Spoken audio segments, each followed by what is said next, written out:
Welcome to Bold Talk Series, where creativity, leadership, ideas, innovation come together. My name is Epi Ludvik, and today I have a privilege to have a short one-on-one conversation with Corby Fine, VP of Marketing and Performance at IGM Financial. Corby, great seeing you. Welcome to our Bold Talk Series. How are you? I'm great. Thanks for having me. Been looking forward to the conversation. Fantastic. All the way from Toronto, Corby. I am in Toronto, one of the host cities of the current World Cup. So there's a lot of buzz around the city, and as an incredibly multicultural city, it's fun to see more trucks selling more flags than I think I've ever seen on street corners before. I can imagine. I was just New York and happened to be the beginning of the game of Knicks, and then also the World Cup. The whole atmosphere is just crazy. And certainly it can tell there's a multinational, multi-ethnic groups there that are really cheering up for their favorite teams. So this is really exciting times. Corby, let's start first with your career. You've spent more than 2 decades helping some of Canada's largest organization bridge the gap between strategy and execution.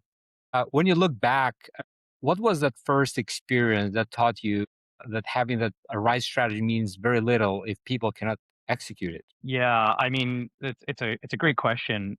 I've spent a bunch of time in agencies. I've spent a bunch of time in large corporations, and I've also done a little bit in the startup world. So I've seen sort of three very different business models. But I think the core consistency to your point is within those environments, what does it actually take to be able to deliver? And it is people, and it is the capacity of people to both have a willingness to actually try and innovate and do things that might challenge the status quo a little bit, try and find new innovative ways to do things. And at the same time, a commitment to sort of manage their day-to-day schedules, their ability to deliver on current priorities while also thinking about what's next. And that's a hard balance because people often get stuck in the only three things that matter are the three things that are for today, and we forget about what does that mean in terms of setting up for the future. So I think at Rogers was a really great example, a large Canadian telecommunications and media company, where we had to both manage the existing sort of P&L and budget and constraints, but in a world that is going through so much transition as we are now with AI,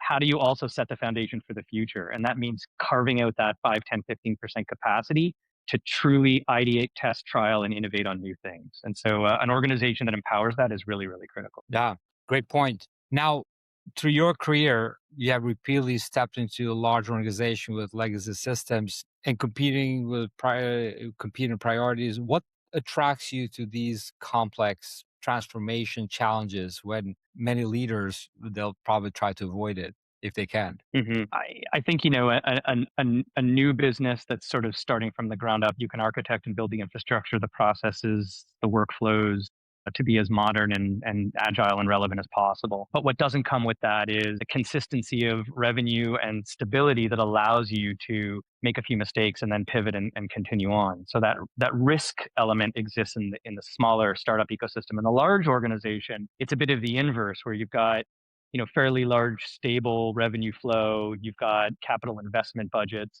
but what you face are the headwinds, to your point, of trying to change and challenge on the way that things have always been done, whether they're IT legacy systems, data flow, processes. And I think for me, I've always just worked better in an environment that has that level of infrastructure, people, stability, but coming in with a mentality of trying to get people to think a little differently. And it doesn't always have to be massive wins, right? It doesn't mean refactoring or doing a cloud modernization exercise on the entire IT infrastructure.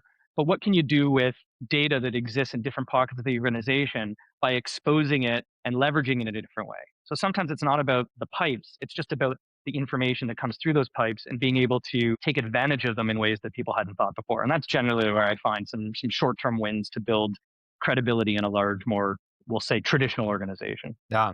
Now with IGM Financial, you're modernizing this marketing infrastructure while introducing AI into a highly regulated industry.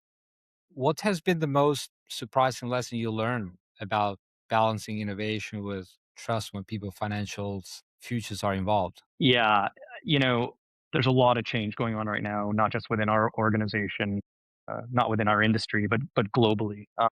The anxiety is real across the board, and I think part of that is because no matter what anybody tells you, nobody really knows what's going on and how to best achieve it. And I'm seeing a majority of focus on efficiency, right? How do you leverage AI and innovation to drive efficiency. And when you speak in that term, I think people generally react with, well, that means accountability or job or function loss in place of agents and sort of agentic capabilities. But I think the other flip to that is, how do you leverage AI technology and change for the purpose of growth?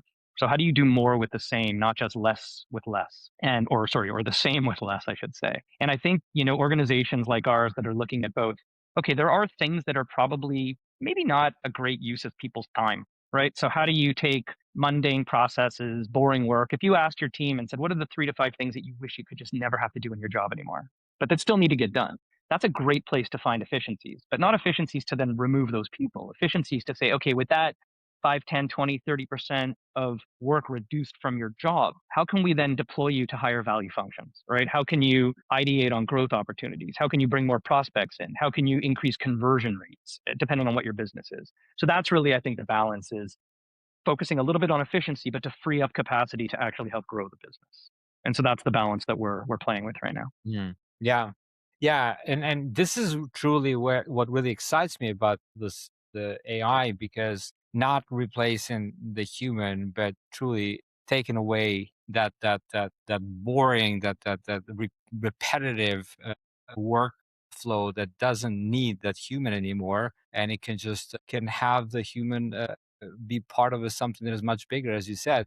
Now, Corby, as I understood, based on when I was looking at your profile, you are a member of AI governance committee. Is that right? Now, you sit at the intersection of opportunity and responsibility. What is the hardest conversations leaders are not having today about AI adoption? I think one is there's probably a bunch of tools and capabilities that exist in the market that the employees or the teams want to be able to take advantage of.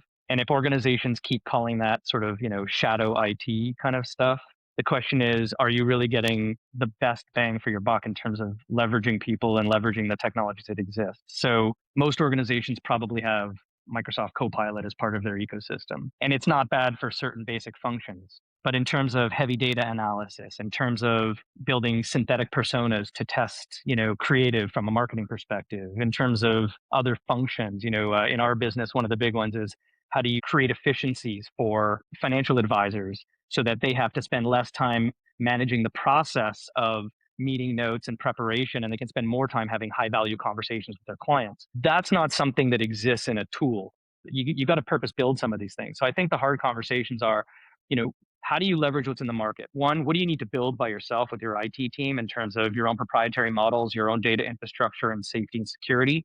Two, how do you allow for employees to take advantage of embedded AI that exists within the tools you already buy? So whether you're a Salesforce shop, an Adobe shop, Contentful shop, whatever the platforms to manage your business are, most of those guys are probably already embedding a bunch of AI. And so how do you make sure that you've got the security and governance and the wherewithal with your procurement team to allow you to turn those things on, because you're already paying for it. You may as well use it. And then the third is on a one-to-one basis, what are the tools that an individual or an individual team would best get out of let's say, a purpose-built tool that might exist? So it could be a PowerPoint presentation thing like Gamma. It might be content production. It might be video editing. And I think, most IT organizations aren't looking that far down the funnel. So I think the challenge we're having is how do you balance the single point tool, the embedded AI, and then the custom built proprietary stuff? The IT teams want to build the big stuff. The business teams want to use let me just go and procure it for $99 a month as a SaaS tool. That's the conversation, is to make sure that you're allowing for all three of those pillars, but with security and governance taking over to make sure that nobody's putting proprietary data and personal data into the cloud. Yeah, great point. I like to ask this question to all of my guests, and that is about the word bold. What does that mean to you personally, Corby? So I have an interview question that I ask most people when I'm interviewing, and I say, so what's the one thing in your current job or your previous job that just really bothered you? You just a policy, a process, a tool, like something that you went to work, you're like, man, I wish I didn't have to do that or deal with that, or like a real pain in the you know what. And they'll tell me something. My follow-up question is, what'd you do about it? And it's not about saying I succeeded in changing it. It's about having the willingness, and this is my definition of bold, to actually raise something that you're concerned about without fear of repercussion. And so that could apply to any aspect of your job or your business, an opportunity, a challenge, just the willingness to actually raise it. That to me is the definition of bold. Yeah. Yeah, because if you don't have that willingness and, like we know that, all the great things are in the uncomfortable zone, but if you don't have the willingness, you're never going to really step out of that uncomfortable zone. And this is what really a lot of people are missing. Corby, great having you here. Thank you for joining this Bold Talk series. Looking forward to reconnect again. Hopefully, perhaps next time with a more like a longer format. If we do that, until that time, take care, be great, and be bold always. Bye-bye. Thank you. Same to you. Thank you.